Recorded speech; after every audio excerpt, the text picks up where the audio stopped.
Muy buenas noches a todos. Quiero darles la más cordial bienvenida a nuestra primera reunión de matrimonios de este año. Hemos trabajado bastante en poder planificar todo el calendario de las actividades que queremos hacer para cubrir y para pastorear y para pues enseñar, ¿verdad?, las diferentes instancias de ministerio de nuestra iglesia. Hemos venido trabajando con los varones, con las mujeres, con los jóvenes y ahora pues nos toca estar con los matrimonios, ¿verdad?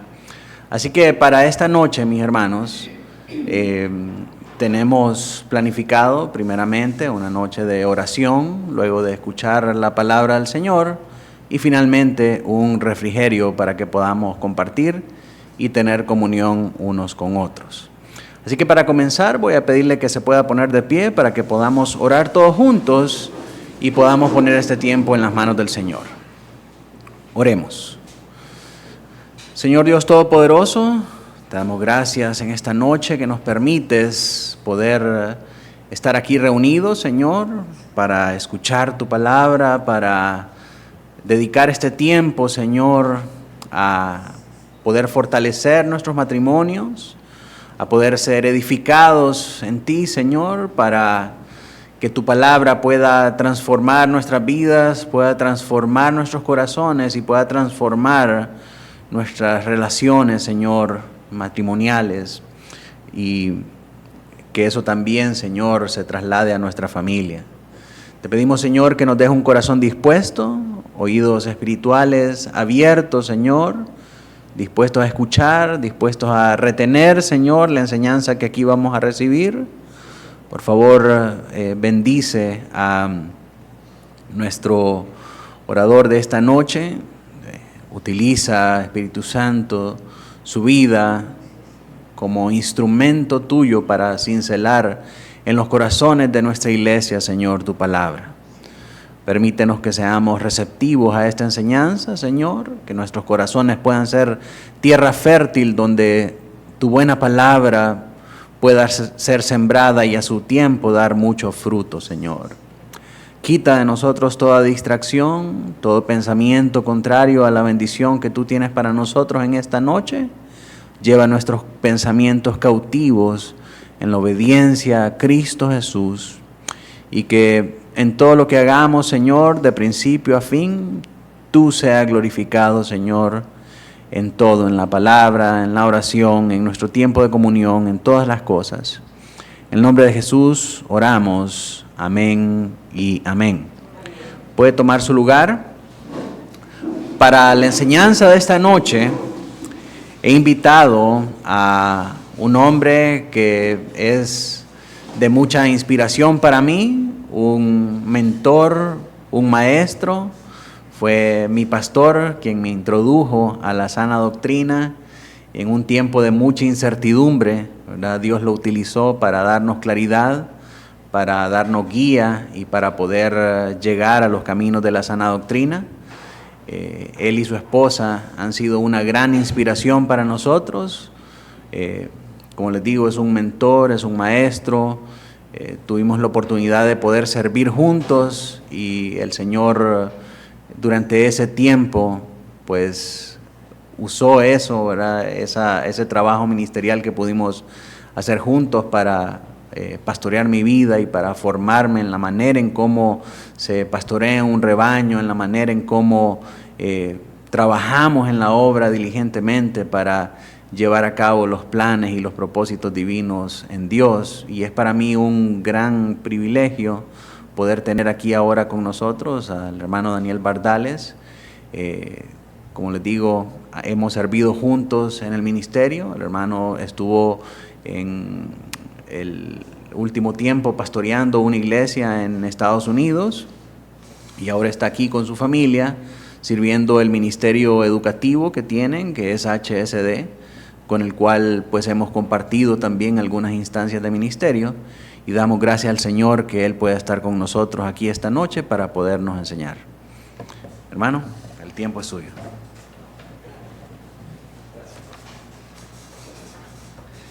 Muy buenas noches. ¿Cómo están? ¿Bien? Vamos a ver si quebramos el hielo en un ratito. El sentimiento es recíproco con el pastor Manuel. Como él ha dicho, hemos servido juntos en el ministerio. ¿Cómo estás, hermano? Qué placer de verte. Hay varias caras conocidas, así que es muy lindo. Llena de mucho gozo mi corazón ver al pastor Manuel sirviendo como pastor de la iglesia, como pastor llamado por el Señor, ya que, como él lo afirma, estuvimos sirviendo juntos en el pastorado. Fue lindo aprender de él, ayudó mucho en momentos también en que la iglesia que pastoreábamos comenzó a crecer, y Dios lo usó con esa capacidad administrativa que tiene y organizativa, y me ayudó muchísimo cuando la iglesia ya pues se salía de la forma organizativa con la que habíamos comenzado. La familia Cherán, tanto Manuel, Pamela, sus hijos, como Andrea y su familia, pues han sido siempre muy allegados a nuestra familia, así que me gozo de estar aquí con ustedes. Y me gozo aún más de ver tanta diversidad de matrimonios. Bendito sea nuestro Dios, bendito sea Dios. Ver tanta diversidad de matrimonios, tanto jóvenes, medios jóvenes y matrimonios muy sabios, ¿verdad? Matrimonios con niños pequeños, matrimonios con niños adolescentes, también Milka, de la familia Triminio, que tuvimos el placer de pastorearles también, que servimos juntos también en el diaconado, en el servicio como líder de la iglesia en Renacer con su esposa Marlene. Así que llena mucho mi corazón. Pero no hemos venido a hablar ni del pastor Manuel, ni de mi persona, ni de nuestras familias. Hemos venido a hablar de cómo podemos juntos crecer y formar matrimonios piadosos.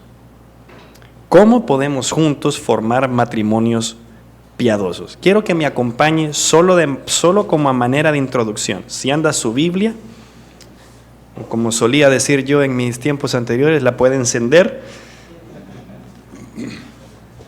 Y acompáñame a la primera carta que el apóstol Pablo escribe a los Corintios, a la iglesia de Corinto. Primera de Corintios, capítulo 1. Voy a leer algunos versículos nada más, solo a manera de introducción, porque al ver la diversidad acá, mi esposa y yo vamos a cumplir este 2024 21 años de casados. Santo, si estuviera mi esposa, creo que vamos a cumplir 21 años de casado. Tenemos 4 hijos, un adolescente varón de 14 años que va a cumplir 15 ahorita en junio, una nenita que le sigue que tiene 12 años, de ahí otro varoncito que tiene 5 años, y de ahí una última nenita que tiene 3 años. Y tenemos uno en la presencia del Señor. Así que el Señor nos ha bendecido grandemente. Nuestros 2 primeros hijos, bien catrachos, bien jampedranos, come baleadas, y los últimos 2 pues me salieron americanos, y pues aunque fuesen americanos, pues aquí están, ¿no?, aprendiendo a comer frijoles y aprendiendo español. Pero lo que quiero llegar es que no importa que vayamos a cumplir 21 años de casado, o que tengamos 2 o 3 o 40 o 50, la necesidad de los principios de la palabra de Dios son siempre importantes en cualquier etapa del matrimonio. Entonces, esta noche quiero quebrar el hielo simplemente diciendo que no vengo a hablar de mi experiencia, no le vengo a contar cuentos de cómo ha sido mi matrimonio, para que usted los compare y los relacionemos y hagamos ciertos paralelos, y entonces usted, eso podemos hacer. Sino que vengo, como viene humildemente el apóstol Pablo, a decirle a los Corintios, capítulo 1, versículo 18 en adelante. Porque la palabra de la cruz es locura a los que se pierden, pero a los que se salvan, esto es, a nosotros, Iglesia Reformada, Estandarte de Verdad, es poder de Dios. Pues está escrito, destruiré la sabiduría de los sabios y desecharé el entendimiento de los entendidos. ¿Dónde está el sabio? ¿Dónde está el escriba? ¿Dónde está el disputador de este siglo? ¿No ha enloquecido Dios la sabiduría del mundo? Pues ya que en la sabiduría de Dios, el mundo no conoció a Dios mediante la sabiduría. Agradó a Dios salvar a los creyentes, a ustedes, a mí, por la locura de la predicación. Saltémonos al capítulo 2, versículo 1. Así que, hermanos, dice Pablo, cuando fui a vosotros para anunciaros el testimonio de Dios, no fui con excelencia de palabras, no fui con una gran oratoria, no fui con un mensaje bien cautivador y llamativo. No llegué con eso. O de sabiduría, o tampoco para sacar la chapa de toda la teología que tenemos.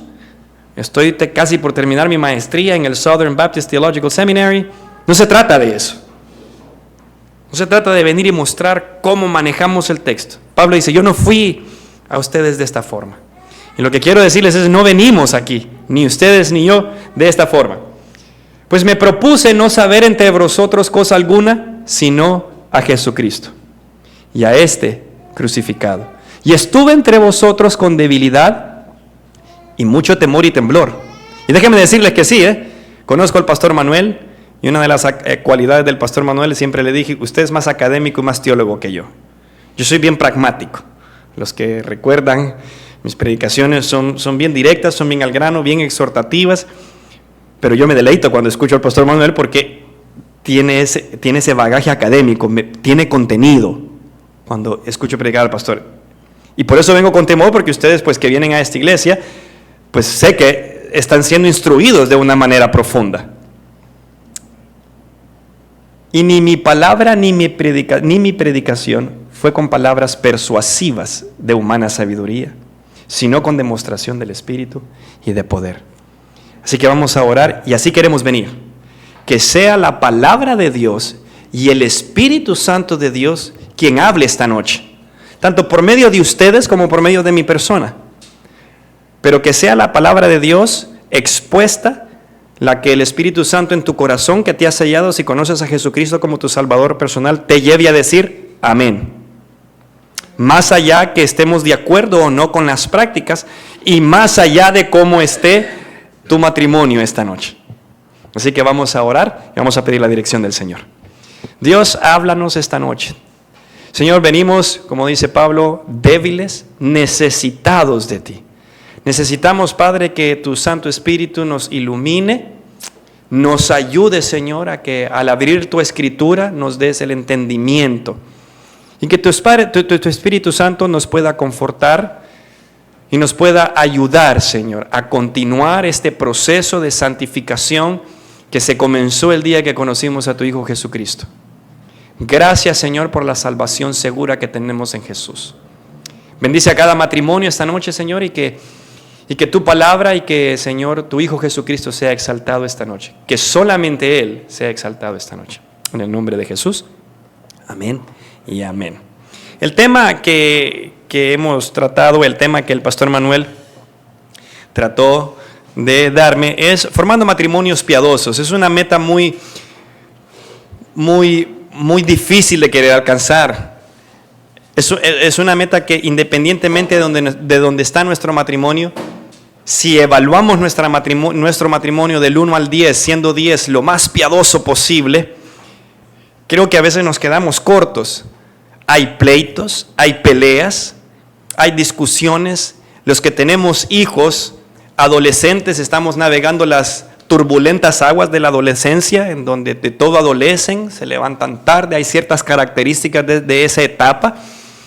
Los que tenemos también niños pequeños, como en mi caso que tengo de los dos bandos, estamos también navegando el todavía despertarnos, el todavía estar sirviéndole cereal a Rebequita, que es la más pequeña, ¿verdad? Ayudándole a cambiar, mientras que los otros ya están más grandes. Sí ayudan los más grandes, por si se lo está preguntando, es una bendición tener a los más grandes, porque uno les puede decir, Gerson, báñate con tu hermano. Pero son etapas y son momentos que en un abrir y cerrar de ojos perdemos la paz, así. Pero Dios nos ha llamado precisamente a caminar progresivamente en su piedad. ¿Qué es el matrimonio? El matrimonio no es una institución que ha sido creada por el hombre. El matrimonio es una institución diseñada en el cielo de manera divina por Dios para que se pueda disfrutar aquí en la tierra. La idea de que tú y tu esposa estén hoy aquí no ha sido idea ni de la sociología, ni de la filosofía, de ninguna corriente humanista. Es idea original de Dios. Nace en el corazón de Dios que un hombre y una mujer se unan en un misterio para que durante esa unión de toda una vida logremos llegar a ser una sola carne. Y pocos matrimonios en nuestra actualidad pueden decir que están completamente disfrutando de pleno su matrimonio. Se escucha frecuentemente que se disfrutan ciertas actividades juntos, lo cual es buena parte del matrimonio. Pero viendo mi matrimonio, mi realidad es que en los primeros casi 10 años de mi matrimonio fue una lucha de poder. Era tratar de marcar territorio para ver quién realmente llevaba los pantalones en el hogar. Era para determinar si es cierto que sí, la Biblia dice que el hombre es cabeza, pero nosotras somos el cuello.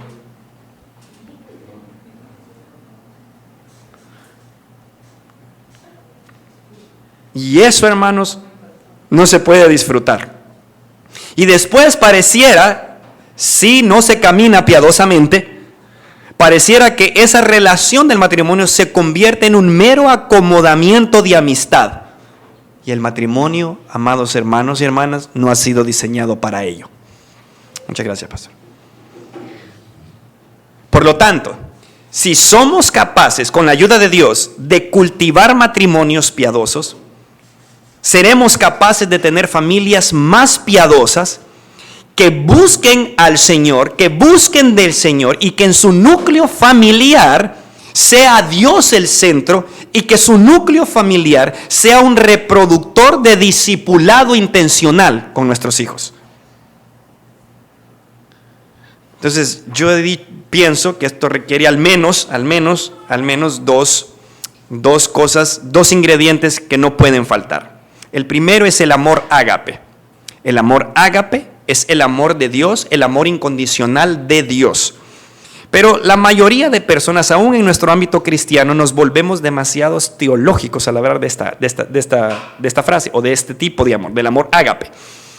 Y es simplemente un amor incondicional, es un amor que entrega, es un amor que da, es un amor que tiene el deseo de dar y de darlo todo, porque es lo que Dios ha hecho.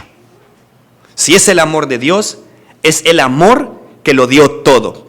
Juan 3:16 dice, porque de tal manera amó Dios al mundo, que ha dado a su Hijo unigénito, para que todo aquel que en Él crea no se pierda, mas tenga vida eterna. Dios no nos dio una porción de Él, nos dio todo su Hijo, entregó todo. Ese es el amor de Dios. Nosotros, debido a nuestro pecado, damos como migajitas, damos como condicionado. Yo hago esto por ti si tú me haces esto. El caso de los matrimonios generalmente es, mira, yo te hice desayuno ayer, hoy te toca a ti. Yo cuidé los niños ayer, pero es que mire, pastor, lo que pasa es que a uno lo agarran, ¿verdad? De caballito. Y solo uno y uno. No hemos entendido el amor ágape. El amor ágape da, entrega incondicionalmente. Y número 2, se necesita de una relación íntima. Una relación íntima que fluye de nuestra relación íntima con Dios. No se puede tener el amor ágape y no se puede tener matrimonios piadosos si mi relación con cualquier otra cosa o cualquier otra institución no es la que debe de ser con mi Señor. Mi primera relación no es mi esposa Evi. La relación que tú y yo, mujer y hombre, en nuestros matrimonios, incluso con nuestros hijos, debemos cuidar es nuestra relación con nuestro Dios. Y si yo soy sincero y me evalúo a mí mismo, es muchas veces la relación que más descuido, porque la conecto con una actividad. La conecto con ir a la iglesia, la conecto con leer la Biblia, la conecto con decir amén, o con cantar, o con cerrar mis ojos y levantar las manos. Pero es la relación que yo debo de cuidar más. Porque cuando yo vengo a su escritura y entiendo que Dios me habla, escucha bien, hermano y hermana, Dios te habla a través de las escrituras y su Santo Espíritu, todo, morando en tu vida y en la mía, nos ilumina y nos guía y nos confronta y nos redarguye y nos anima a poder ser más piadoso. Esta relación fluye. Y entonces yo puedo ver a mi esposa, aún en los momentos más difíciles, y aún en las tormentas más fuertes, y aún cuando no me quiere cocinar, y la puedo ver con ojos de que le puedo dar algo, que le puedo dar amor, que no vengo a reclamar, porque eso es lo que generalmente hacemos, o al menos lo que yo hago. Pero, ¿qué dice la Biblia entonces? Antes de ser una sola carne, quiero simplemente rapidito, por cuestión de tiempo. El pastor Manuel dice que están acostumbrados aquí a una hora, pero eso así dice. Santo. Por eso les digo, vengo con mucho temor y temblor. Antes de ser una sola carne, creo que aquí es del conocimiento general que la Biblia habla en Génesis, que Dios manda de forma imperativa y de forma amorosa en el jardín del Edén. Por tanto, dejará el hombre a su padre y a su madre y se unirán para hacer una sola carne, ¿sí? Y ese mandamiento va por toda la Biblia, y después Pablo lo vuelve a tratar en Efesios capítulo 5, donde nos vuelve a recordar lo que es este misterio grandioso del matrimonio. Pero antes de ser una sola carne, yo quiero simplemente presentarte a la actualidad y la crisis que tenemos actualmente en cuanto al matrimonio. Creo que también es muy evidente para todos nosotros que la sociedad, el mundo caído y estas nuevas generaciones están intentando agresivamente redefinir y reinterpretar el matrimonio. Y esto lleva a que la sociedad tenga una crisis actual, una crisis fuerte. Y la familia tiene una crisis en todo, porque la raíz de la crisis está no necesariamente en las instituciones de la sociedad. La raíz de la crisis está en el individuo. Está en nosotros, en el ser humano. ¿Por qué? Porque es Gerard y Marlene los que forman un matrimonio. Es Daniel y Evie. Son dos seres humanos. Y cuando venimos con expectativas, con presuposiciones de antemano ante el matrimonio, por el bagaje cultural, religioso y familiar que tenemos, ya venimos bien a la defensiva al matrimonio. Porque venimos a hacer las cosas como las hacíamos en mi familia, como yo crecí. Y nos encontramos con nuestra esposa o nuestro cónyuge que viene de otro contexto, de otro bagaje religioso, de otra familia, en donde las cosas no se hacían como se hacían en mi familia. Y esto se vuelve un choque constante. Son los individuos los que forman parejas. Son las parejas las que son llamadas a hacer matrimonio. Y son los matrimonios los que forman familias. Y son las familias las que, como nos enseñan las clases humanísticas, que son la unidad básica de la sociedad. Así que la crisis que estamos viviendo ahora, mis hermanos, es por nosotros, el individuo, el ser humano. Y la única manera de poder contrarrestar esto no es pensando, entonces quien necesita cambiar es él y quien necesita cambiar es ella. La manera de poder comenzar a restaurar esto es dejando que el Evangelio de Jesucristo transforme al individuo. ¿Me está siguiendo hasta aquí? Que el Evangelio de Jesús transforme al individuo. Básicamente, yo tengo que cambiar. Yo. Y lo que ha estado sucediendo, algunas estadísticas que les voy a dar las fuentes. Por ejemplo, en el 2018, The Pew Research Organization, en Facts About Love and Marriage, decía que en el 2018 los hombres se casaban y contraían matrimonio a los 28 años y las mujeres a los 30, más o menos. Entre 28 y 30 años era cuando se casaban. 28 y 30, grave es eso. Sin embargo, en 1960, mucho más atrás, Las mujeres se casaban con solo 20 años de edad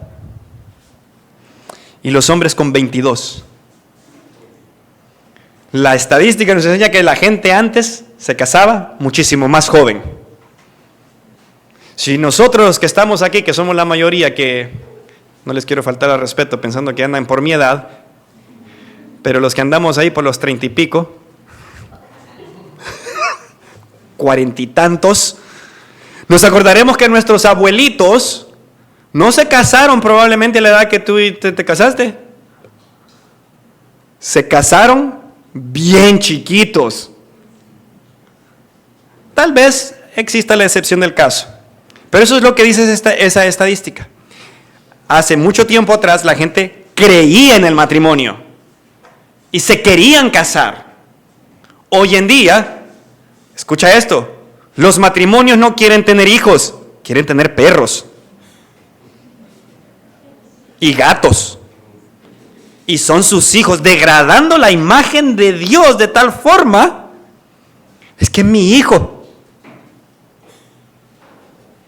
La imagen de Dios y semejanza no está en el perro. La creación y el perrito apunta a un Dios poderoso, creador, pero él no lleva la imagen de Dios.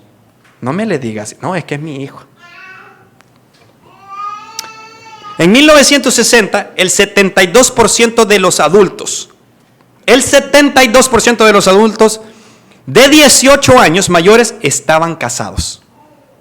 En 1960. En el 2016, según Kim Parker y Rent Stepler, en el 2016, solamente el 50% está casado. Es bien difícil. Hoy en día, las estadísticas apuntan a que es mayor la cohabitación y los índices de divorcio son muy grandes, incluso entre cristianos. ¿Cuándo comenzó esto? Génesis 3:16. La palabra de Dios nos dice ahí en Génesis 3:16.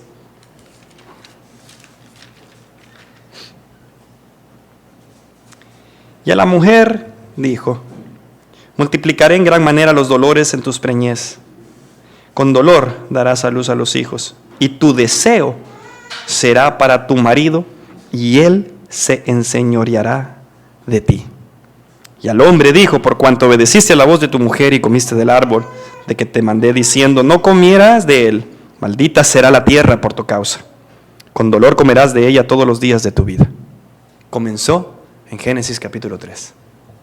La crisis no comienza en 1960 o no comenzó hace un par de años. La crisis comienza en Génesis capítulo 3. La palabra deseo que se utiliza ahí es la palabra teshuka. Aparece solamente aquí en Génesis 3:16, Génesis 4:7 y en Cantares 7:10. Y la palabra habla de algo que te codicia, un deseo, algo que te domina, algo que te controla, te atrae tanto que te controla y no puedes controlar ese deseo. Y déjame explicarte esto, mi amado hermano y hermana, porque eso es lo que el pecado ha hecho en tu vida y en mi vida. Y por eso Santiago habla de que el pecado está en nosotros. Ese deseo está en mí y en ti. Esa inclinación natural del mal, esa inclinación de mi corazón, como dice Jeremías 17:10, que mi corazón es perverso. Sí, yo recuerdo cuando yo miraba a mi esposa Evi, qué corazón tan lindo, decía yo. Qué tan equivocado y ciego estaba, Porque el corazón del ser humano es perverso, inclinado al mal. ¿Quién lo conocerá? Dice Jeremías. Solo el Señor, que escudriña los corazones. Solamente Él. Mi amado hermano y hermana, tu corazón, como el mío, es inclinado al mal. Es perverso. No se levanta con las ganas de dar. No se levanta con ganas de ser y de dar amor ágape. Se levanta con ganas de reclamar. ¿Por qué me despertaste? Y no has hecho el café todavía. Ya deberías de tener a los niños listos. Pero para poder entender eso, Pablo lo explica en Efesios. Y no vamos a entrar, ni quisiéramos un estudio o algo, pero si usted me acompaña rapidito a Efesios y leemos el pasaje de Efesios capítulo 5, versículo 22 en adelante. Leamos desde el 21 para poder entender el contexto del pasaje. Y que las amadas hermanas esposas no me apedreen. Efesios capítulo 5, versículo 21. Antes de poder decir, amadas hermanas en Cristo, Pablo, dirigido por el Espíritu Santo, ¿sí?, a poder escribir guiado por el Espíritu Santo, antes de poderse dirigir a las hermanas, el versículo 21 dice: someteos unos a otros en el temor de Dios. Entonces, yo me miro con mi esposa Evi y nos sometemos mutuamente el uno al otro. Y es en base a ese sometimiento que entonces Pablo afirma en el verso 22, las casadas estén sujetas a sus propios maridos como al Señor. Pero para poder entender esto, para poder entender lo que Pablo va a hablar de este misterio que ha sido revelado, en donde el matrimonio entonces viene a ser la representación divina de la unión de Cristo y su iglesia, y es lo que nuestro matrimonio debe de apuntar. Antes de poder desvelar ese misterio, debemos entender entonces primero Efesios capítulo 1, en donde Pablo, antes de hablar del matrimonio en Efesios 5, me ha explicado y me ha detallado lo que Dios ha hecho conmigo y quién soy yo en Dios. Cómo Dios me ha bendecido desde antes de la fundación del mundo y me ha predestinado desde antes de la fundación del mundo para poderle dar gloria solamente a Él. En donde el Espíritu Santo en el capítulo 1 viene a ser las arras y la garantía, y viene a ser el sello y la seguridad. En el capítulo 2, antes de hablar del matrimonio, Pablo me explica qué es lo que Dios hizo, en que yo estaba muerto en mis delitos y mis pecados, pero Dios, que es grande en misericordia, dio a su Hijo unigénito. Sí, Efesios 2, 8, 9, porque por gracia sois salvos por medio de la fe, y esto no de vosotros, pues es un regalo, pues es don de Dios. No por obras, no diciendo, mira, yo hago esto para que nadie llegue a la eternidad. Óigame, pero usted no sabe lo que yo hice. No por obras para que nadie se gloríe. Para que nadie pueda decir que esto es mérito nuestro. De eso me habla Efesios 2. Antes de decirme del matrimonio, me habla en Efesios 3, y yo debo de entender, antes de entender la relación matrimonial bíblica, yo debo de entender la relación que Dios ha vuelto a componer entre los gentiles y judíos. De eso habla Efesios capítulo 3. Cómo derribó ese muro, cómo ahora sí se pueden llevar bien. Esto sería, ¿verdad?, como que los maratones nos llevemos bien con los olimpistas. O que los motagüenses se lleven bien con los olimpistas. O etcétera, etcétera. ¿Verdad? Parece algo como bien hipotético, algo bien utópico.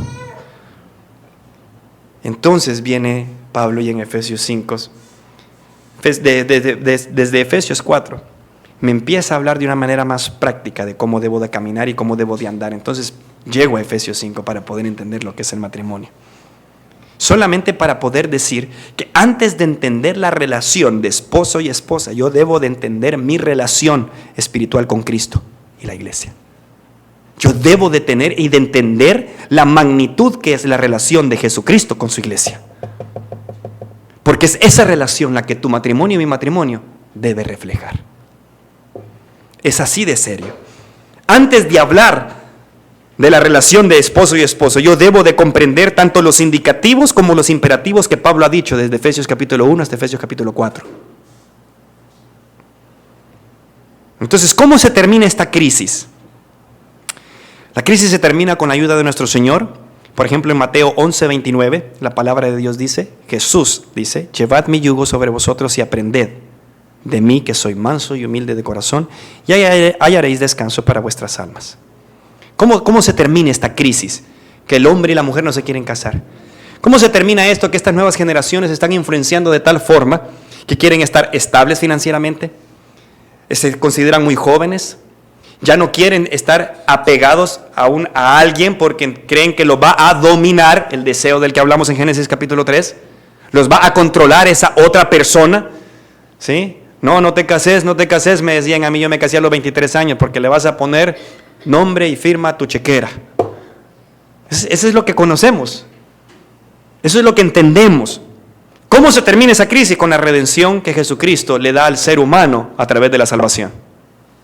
En donde el hombre y la mujer vienen a aprender a descansar imitando el ejemplo de Cristo, donde Él dice de sí mismo que su yugo es ligero y es fácil. El matrimonio no es una carga. No es, ¡ay, para qué me casé! No es así. Jesús dice, no, aprendan de mí. Pero para ser humilde, sincero, para ser humilde de verdad, de corazón, y para poder encontrar descanso de vuestras almas, yo tengo que conocer a la fuente del descanso. Y ese es Jesucristo.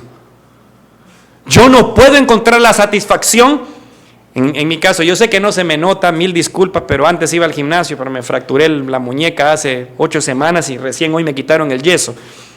Entonces los músculos se me han punchado. A eso se lo voy a atribuir. Pero mi mayor satisfacción no se encuentra en ir al gimnasio a botar estrés. Mi mayor satisfacción está acá, o debe estar acá, porque la palabra de Dios es más dulce que la miel. Yo debo de atesorarla y quererla más que cualquier otra cosa. Y entonces voy a entender que en ella, a través de ella, yo encuentro esa paz que sobrepasa todo entendimiento y que no puede darme ninguna otra cosa, que no me la puede dar mi cónyuge. ¿Cómo se termina esta crisis? La redención al hombre, la redención del hombre, del género masculino. Efesios 5, versículo 25. Maridos, hombres, amad a vuestras mujeres. Amad a vuestras mujeres. Hablábamos al principio de que necesitamos 2 pilares, el amor ágape y una relación íntima. Varones, amemos a nuestras mujeres, a nuestra esposa. Y la pregunta natural al texto es, ¿cómo, hermano? ¿Cómo hay que amarla? ¿Cómo, Pablo? Llevándole flores, haciendo esto, diciéndole cosas bonitas, ayudándole, dándole besitos, agarrándole de la mano. ¿Cómo? ¿Cómo, hermano? ¿Cómo, Pablo? Así como Cristo amó a la iglesia. No le busques más. No le racionalices más. No se trata de flores, no se trata de un lenguaje particular del amor, se trata de que yo debo de amarla de forma sacrificial. Se trata de que yo debo amarla de forma ágape. Nota qué interesante es que Dios no le pide a la mujer que nos ame. ¿Nunca te ha quebrado la cabeza eso, Pastor Manuel?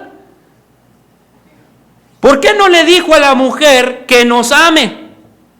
Esa es una de las preguntas que yo tengo bien escritas ahí en mi diario para poder llegar y sentarme con el Señor Jesús y decirle, porque no encuentro respuesta, Yo sé que muchos teólogos han dado buenas, pero no me convencen. Sino que nos dice a nosotros los hombres, amémosla. Y el ejemplo y estándar no es como Romeo a Julieta. El estándar es tal como su Hijo Jesucristo ama y amó a su iglesia. Entonces la pregunta natural es, ¿cómo ama Jesús a su iglesia? El pasaje nos responde de la siguiente manera, Efesios 5:25, maridos, amad a vuestras mujeres, así como Cristo amó la iglesia y se entregó a sí mismo por ella. Mira, hermano, yo cuando me levanto en las mañanas le digo, Señor, ayúdame hoy otra vez a morir a mí mismo y no contestar.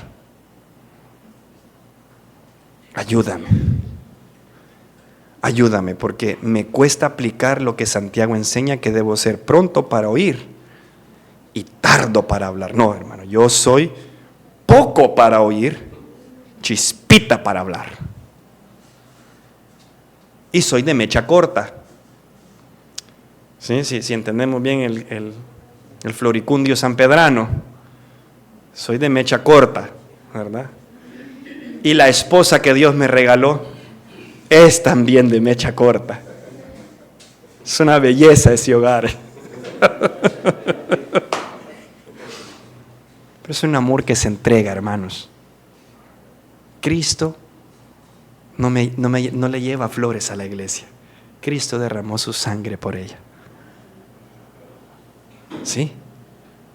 Cristo sufrió la apertura de su costado con una lanza por su iglesia. Cristo cargó su propia cruz por la iglesia. Cristo, cuando fue acusado, no dijo ni una palabra. Eso es un estándar bien alto. Si yo quiero llegar a ese estándar, te tengo que decir que no puedo llegar a ese estándar yo solo. Necesito de la ayuda divina, porque este pecador no puede. No puedo.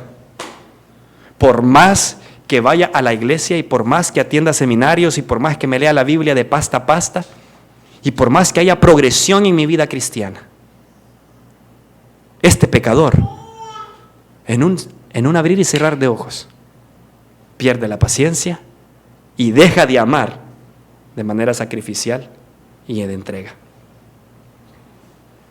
¿Cómo se termina la crisis? Con la redención de la esposa, la redención de la mujer, del individuo. Porque ya afirmamos y establecimos que son los individuos los que forman matrimonios. Efesios 5:22. Las casadas. ¿Están casadas, hermanas? ¿Están casadas o cazadas? La que tenga oídos para oír, que oiga. Las casadas estén sujetas a sus propios maridos como al Señor. Es interesante que no nos dice a nosotros los varones que nos sujetemos, sino que les dice a las hermanas. Claro, es porque en Génesis capítulo 3, ¿recuerdas cuál fue el castigo y cuál fue la disciplina? ¿Cuál es el resultado de la caída? Tu marido se enseñoreará de ti y tu deseo será para él. Mira, mi amado hermano y hermana, el matrimonio que perdura, el matrimonio piadoso, no es aquel en que los roles culturales sobresalen. El matrimonio piadoso no es aquel en donde el rol cultural sobresale. El rol cultural es aquel que espera que la mujer se quede en casa, cocine, atienda a los niños, porque así era antes. El rol cultural no es que yo llego con mi trabajo y el sudor de mi frente y le digo a la esposa, ten estos 300 lempiras para esta semana, vete a comprar al supermercado, como era antes.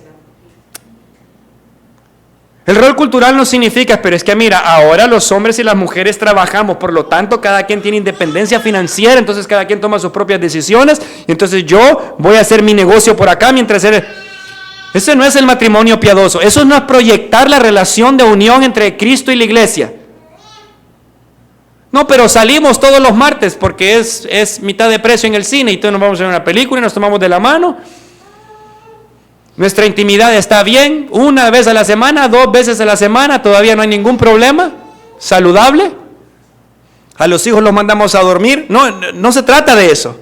Se trata de este amor ágape en que el hombre se entrega a sí mismo por su esposa y en donde la mujer se sujeta. Esto no significa, mi amado hermano y hermana, que es que el hombre de forma autoritativa o fariseica o bajo esa sombría de cristianismo va a venir e imponer a la mujer qué es lo que se debe de hacer o imponer en el lugar.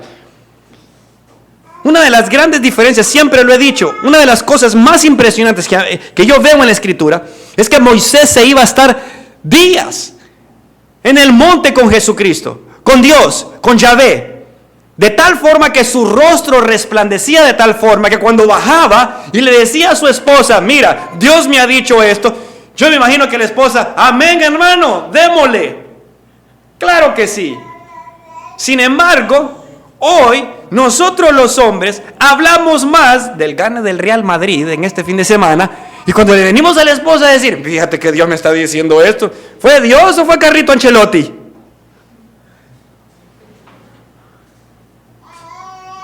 necesitamos impregnarnos de lo que la Escritura afirma, enseña, para que podamos sentir ese constriñe que la palabra habla. Y entonces poder sentir el peso de lo que mi matrimonio debe ser delante de la presencia de Dios. Y solamente así vamos a poder entonces a tener matrimonios piadosos. Entonces la pregunta surge: ¿cuál es entonces, hermano, la intención del matrimonio? No es que uno se casa para que uno sea feliz, pues. No es que uno se casa para tener hijos. No es que uno se casa para poder al fin tener relaciones con la pareja. No. ¿Cuál es la intención del matrimonio? Efesios capítulo 5, versículos 31 en adelante. Por esto dejará el hombre a su padre y a su madre y se unirá a su mujer, y los dos serán una sola carne. Grande es este misterio, mas yo digo esto respecto de Cristo y de la iglesia. Por lo demás, cada uno de vosotros ame también a su mujer como a sí mismo, y la mujer respete a su marido. El sentido sagrado de la iglesia de Jesucristo está relacionado íntimamente con el sentido sagrado del matrimonio. Es a través de tu relación con tu esposa y esposa que tú reflejas cuánto realmente niegas a Cristo o cuánto realmente le conoces. Ahora, esto trae una gran paradoja, hermanos. Porque si el matrimonio es sagrado, es idea de Dios, y el individuo necesita ayuda divina para eso, ¿cómo es que dos individuos pecaminosos pueden ser capaces de tal cosa? ¿Cómo es que Evi, siendo una pecadora igual que yo, somos llamados a reflejar una relación divina tal como la de Cristo con su iglesia? Y esto lo hacemos, como dice Efesios 5:18, completamente dependiendo de la llenura total del Espíritu Santo. Necesitamos de las Escrituras, necesitamos de Dios, necesitamos poder tener ese encuentro personal, necesitamos tener un mecanismo de rendición de cuentas de tal forma que yo pueda saber con completa seguridad que Dios ha perdonado mis pecados y le conozco de forma personal. No se puede de otra forma. No se puede solo viniendo a la iglesia. No se puede solo recibiendo consejería, ayuda, tapa, pone pañitos, pone curitas. La regeneración del corazón es solamente un trabajo divino de Dios. Ni el pastor Manuel ni yo tenemos ni la habilidad ni el poder ni la persuasión para transformar lo que solo Dios puede hacer a través de su palabra y de su Santo Espíritu. Nosotros te podemos decir, sí, ven a la iglesia, sí, estudia la palabra, sí, te podemos ayudar a cómo estudiarla, a cómo escudriñarla, a través de la academia ministerial, a través del discipulado. Pero solamente Dios y tú, con ese segundo pilar de esa relación íntima, de ahí va a fluir que tu matrimonio entonces sea un oasis de bendición y sea un matrimonio piadoso. Porque vamos a dejar de reclamar menos y vamos a estar más dispuestos a dar. Y entonces hay que entender los propósitos del matrimonio. Y yo quiero darte al menos 3. Creo que pueden haber más. Hay libros que dirán más. Yo veo 3 en la Escritura bien claros. Puede ser que haya otro. El primer propósito que Dios deja en el matrimonio es que el matrimonio es para su propia gloria. Si el matrimonio, el argumento es este, si el matrimonio en la Biblia es que refleja la unión de Cristo con su iglesia, el matrimonio es para que dé gloria a Dios. Mira, hermano y hermana, tú y yo a veces, yo me casé con la idea falsa de que voy a ser feliz. Por fin voy a ser feliz. me casé porque encontré mi complemento. Qué bueno que hoy sí. Hoy sí. Por fin voy a ser independiente, voy a ser feliz. Nadie me advirtió que esa independencia no existe. En primera. Al contrario, vine a ser un codependiente. ¿Sí? Eso de que yo puedo decir a dónde voy a la hora que yo quiero, no existe, ¿eh? Porque tengo a mi ser humano, tengo a esa ayuda idónea que me complementa, a quien le tengo que rendir cuentas, no solo de mi vida personal, sino de mi santidad, sino de lo que veo en el teléfono, sino de mis cuentas, porque por eso está ahí. Esa idea es falsa.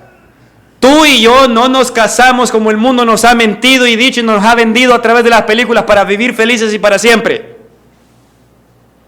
El matrimonio, que es idea original de Dios, Dios lo crea para que Él sea glorificado a través de él. No le des vuelta más. Si el universo revela el poder de Dios, lo debe revelar el matrimonio. La cruz revela la gracia, la misericordia y la justicia y el perdón de Dios. El matrimonio debe de reflejar la gracia de Dios, la misericordia de Dios, la justicia de Dios, el perdón de Dios. La gloria de Dios no puede ser reflejada en el matrimonio si no estamos cerca de Dios para poder ser impregnados de su santidad. ¿De quién es Él? No solamente de lo que Él es capaz de hacer. En nuestra sociedad, específicamente aquí en Honduras, lastimosamente en Latinoamérica, la gente y el ser humano se acerca más a Dios por lo que Dios es capaz de hacer, no necesariamente por quién es Dios. Entonces nos acercamos para que Dios restaure mi matrimonio, para que Dios cure del cáncer, para que Dios levante esto, para que Dios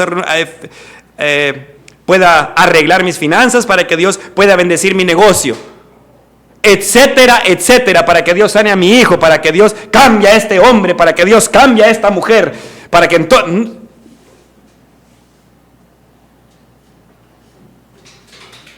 Dios nos ha dejado el matrimonio para que nos santifiquemos por medio de él. Para que entendamos que Dios es tan santo que su relación con su iglesia debe de ser transmitida a través de nuestra relación con nuestras esposas. Entonces, el matrimonio, dice un libro, le voy a leer esta cita, Helen Rowland, dice: el matrimonio es la cirugía por medio de la cual la vanidad de la mujer y el egoísmo del hombre son extraídos sin anestesia. ¿Sí?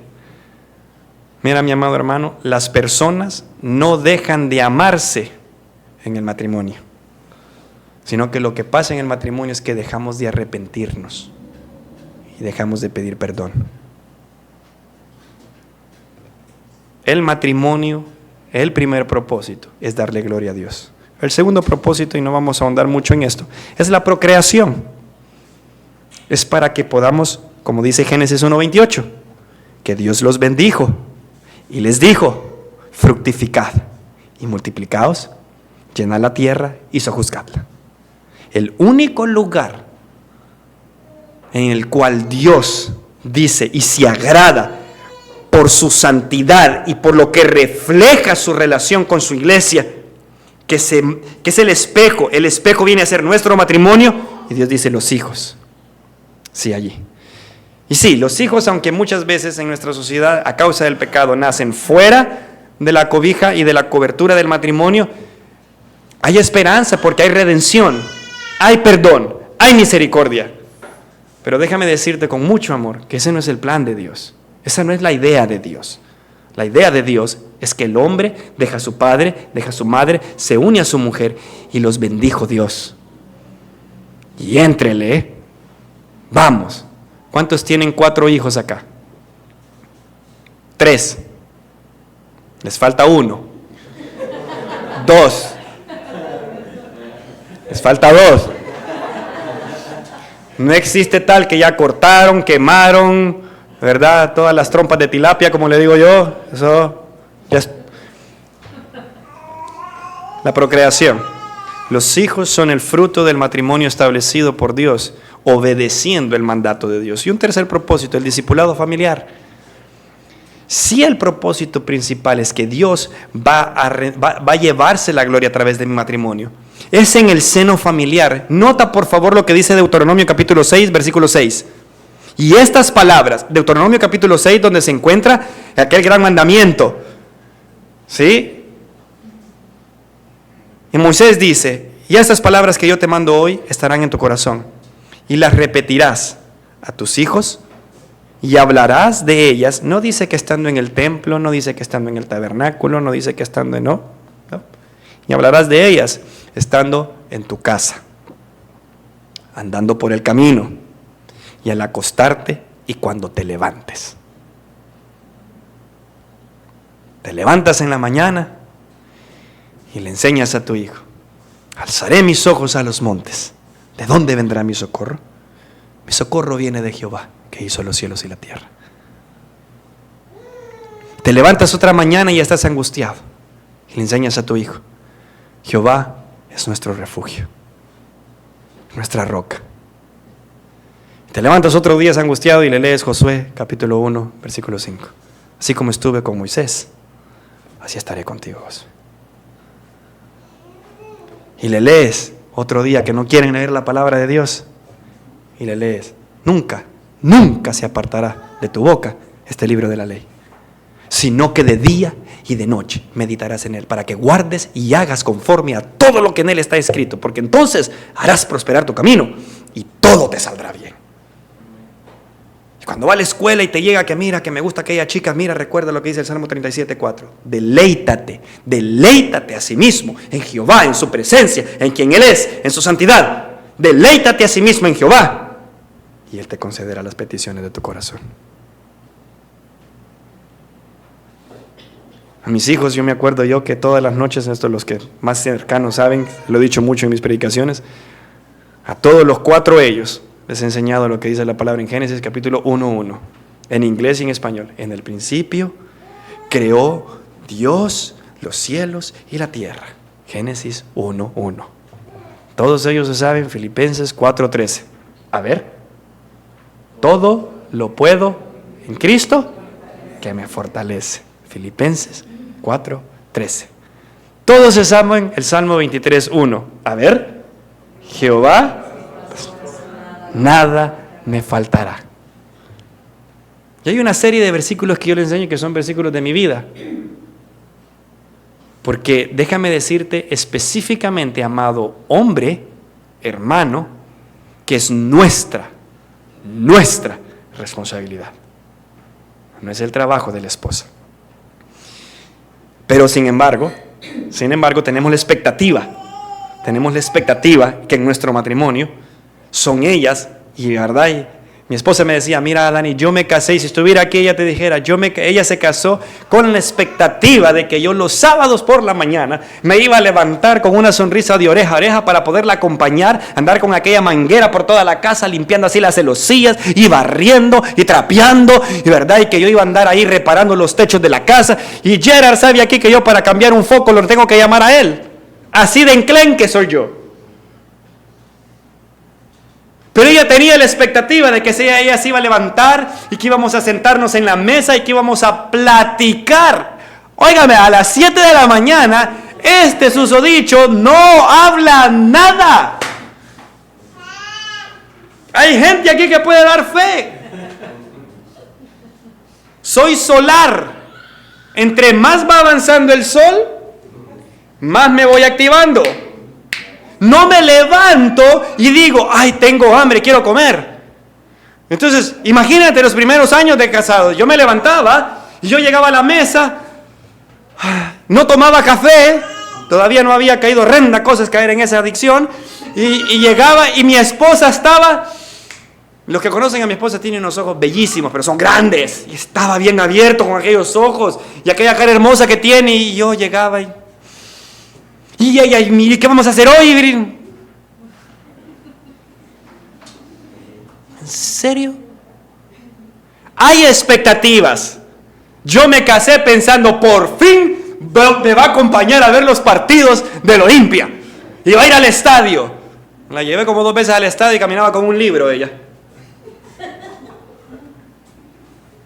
No puedo hablar del Madrid con ella y de verme en los partidos porque no le gusta. Yo tenía la expectativa. Ahora, 20 y pico de años después, tengo la expectativa de que algún día el Espíritu Santo la redarguya y quebrante ese orgullo, como dice Proverbios 16:18, porque antes de la soberbia está el orgullo, antes del quebrantamiento del corazón está el orgullo y la soberbia. Y yo oro, Señor, que me pueda acompañar al gym. Esa hora, Dios contestó mi oración de los 4 hijos que pedíamos y no me contesta esa todavía. Porque hay expectativas, ¿sí? Ay, si yo te preguntara las tuyas, las expectativas que tú tienes de tu cónyuge, las expectativas que tú tienes y que has tenido y que sigues teniendo. Nos casamos con expectativas. Y muchas de ellas son equivocadas, son erradas. Y estas expectativas no nos ayudan a que nuestro matrimonio sea piadoso. ¿Cómo es? La expectativa, por ejemplo, ¿cómo es que un hijo de 5, 6, 7 años o de 3 años cae con una seria enfermedad mortal? Y la expectativa de que eso nunca debe pasar nos hace hacernos esta pregunta: ¿por qué a nosotros, Dios? ¿Por qué a mí? Si te queremos obedecer, te quiero servir. Mira, Dios, antes ni siquiera iba a la iglesia. Hoy mírame aquí un viernes, cuando antes andaba de pata. Mírame hoy los viernes, Señor. Y aún así, te queremos servir. Aquí estoy queriendo aprender para tratar a mi esposa o a tratar a mi esposo de mejor manera. Esa falsa expectativa refleja que conocemos muy poco a Dios. Esa falsa expectativa refleja que tú y yo no conocemos a este Dios. Nos hemos formado nuestro propio Dios con ciertas cositas de aquí y allá de esta escritura. Y hemos creado un Dios que nos favorece. La realidad bíblica es que ese ser humano, niño o grande, cae con esa enfermedad mortal porque estamos bajo un mundo caído.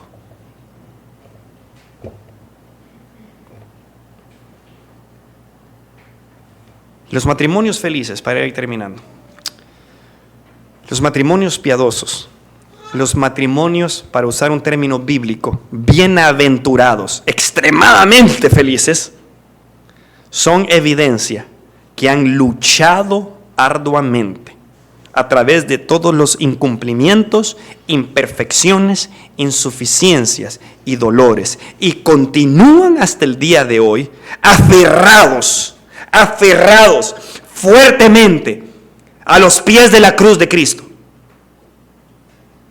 Esos matrimonios son los que se puede decir que son bienaventurados. No son bienaventurados aquellos matrimonios que no tienen problemas, sino que, como decíamos con mi esposa y aconsejamos en el aconsejamiento prematrimonial, siempre le decimos a los matrimonios: mira, hijo o hija, los matrimonios felices no son aquellos que pelean, son aquellos que aprenden a pelear. Aquellos que aprenden a poder tener claro que mi objetivo no es ganar el argumento ni convencerte de que yo soy mejor que tú. ¿Cuáles son algunas de estas expectativas que traemos? Estas son las de Daniel Bardales, ojo. Pudieron haber sido muchas más. Tú necesitas cambiar, Esa era mi expectativa. Yo estoy en lo correcto, tú necesitas cambiar. O sea, yo estudié en un colegio militar. ¿Tú entiendes de sujeción? Cuando a mí me decían una orden y me enseñaron que las órdenes no se discuten, se obedecen, ¿tú me vas a hablar a mí de sujeción? De autoridad y de organización. No. Tú necesitas cambiar. A lo cual la palabra de Dios dice: ¿y por qué miras la mota que está en el ojo de tu hermano? ¿Por qué pasas tan pendiente, Daniel, de aquello que hace tu cónyuge malo? ¿Por qué pasas pendiente de ese momentito en que cometió el error?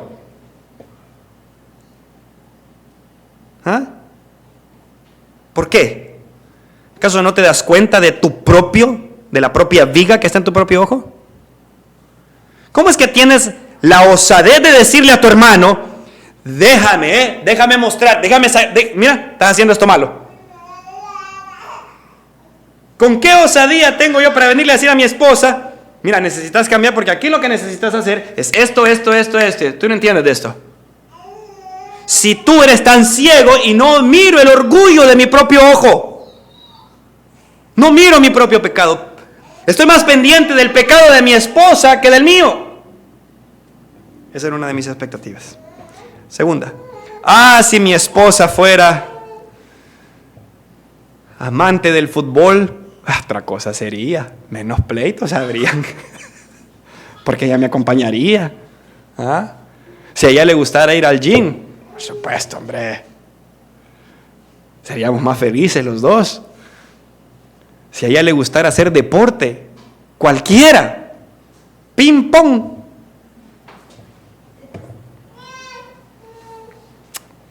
pero no. La palabra dice en Eclesiastés 2:26, porque a la persona que le agrada, a él le ha dado sabiduría, conocimiento y gozo. Yo necesito agradarme y entenderla a ella. Otra expectativa. Nunca pensé que mi esposa me heriría. Nunca pensé que mi esposa fuera capaz de herirme de tal forma. Jamás. Que me hiera y que me deje botado y me traicione cualquier otra persona. Era mi esposa, mi cónyuge. Hermano, posiblemente nadie te va a herir más y tan profundo y tan constante como tu cónyuge. Pero Cristo nos deja una realidad, porque nos herimos constantemente. Pero la palabra de Dios dice, y Cristo dice, entonces, en Mateo 18:22, se le acercó Pedro y le dijo, Señor, ¿cuántas veces? Mira, la pregunta de Pedro es bien interesante. O sea, ¿qué es lo que yo tengo que hacer, Señor? Dímelo, dímelo. ¿Qué es? ¿Cuántas veces? Para llevar las contaditas, ¿Cuántas veces tengo que ir a la iglesia? ¿Cuántos versículos tengo que saberme? ¿Cuánto tengo que dar de diezmo? Fácil. Jesús le responde, ay, hijo, hasta 7 le dice Pedro. Jesús le dijo, no te digo hasta 7, sino aún hasta 70 veces 7. Y tú sabes que Jesús no le estaba poniendo un límite. Jesús le está mostrando la dureza de su corazón. Le está prácticamente diciendo, no existe una forma, no es una cantidad. El perdonar es solamente posible con la ayuda de Dios. Porque yo, ay papito, ¿cómo es la frase? Yo perdono pero no olvido. Yo perdono pero no me la vuelven a hacer. Yo perdono pero esta carita no me la vuelven a ver. A mí no me la vuelven a hacer.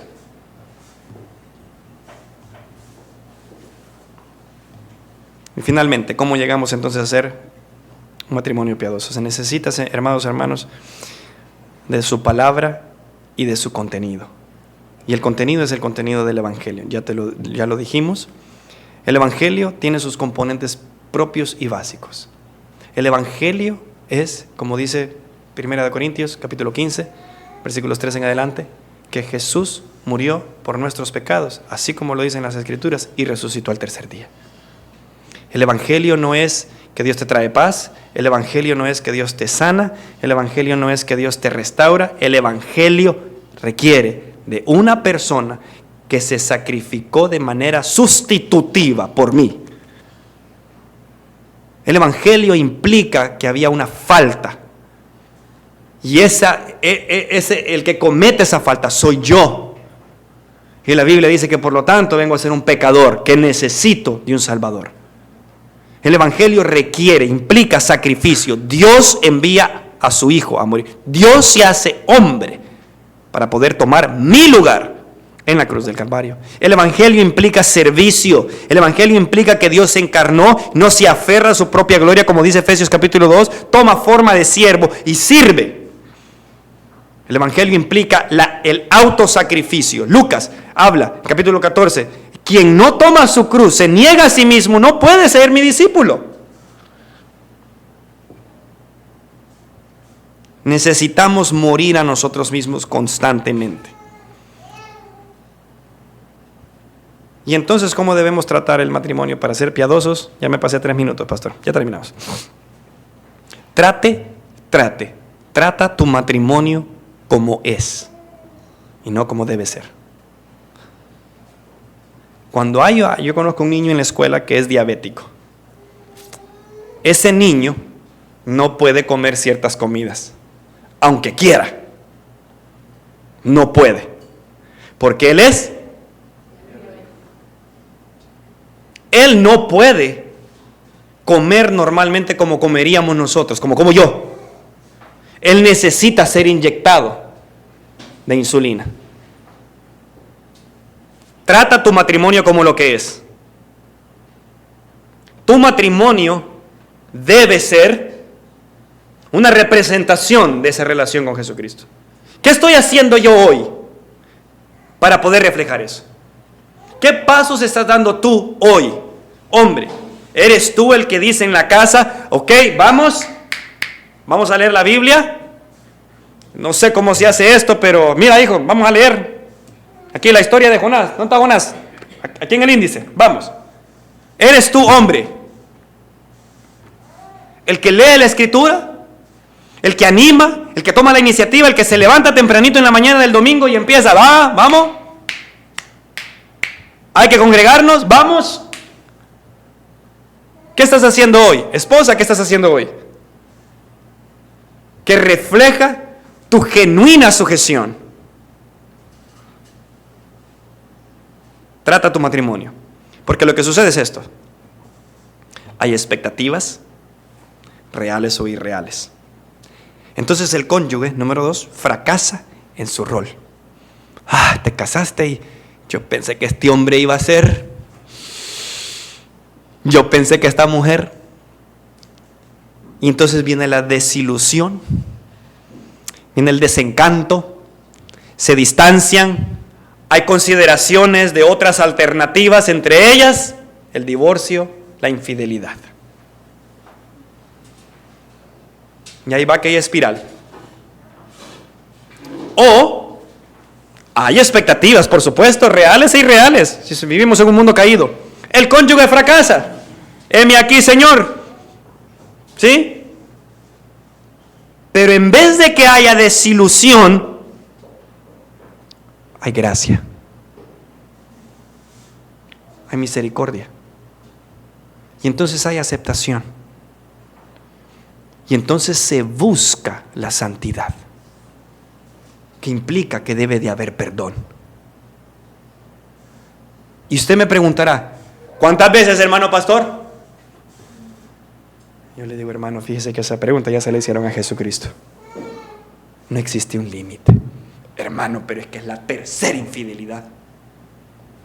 Pero fíjese que la Escritura dice, hermano, que no existe un límite. Pero es que él no cambia, que no sé qué. Bueno, vaya con el pastor Manuel Cheran para la consejería bíblica. El punto es, se apela y se busca la santidad y la regeneración del corazón. Primera de Juan capítulo 2, versículo 2 dice que Juan nos dice que nos escribe a nosotros para que sepamos que no debemos pecar. Y dice, escucha atentamente, y si pecáis, abogado tenés a Jesucristo el justo. Hermanos, que Dios bendiga tu matrimonio en gran manera. Que Dios continúe ayudándonos a poder tener matrimonios piadosos, porque nuestra San Pedro Sula la necesita. Necesita verte a ti en cada uno de esos restaurantes, tomándote de la mano con tu familia, orando y gozándote y disfrutando para que el resto de la sociedad pueda ver ese matrimonio. Es diferente no porque va a aquella iglesia o aquella, es diferente porque conoce a Jesucristo y refleja la santidad y gracia de Jesucristo. Que Dios me les bendiga grandemente.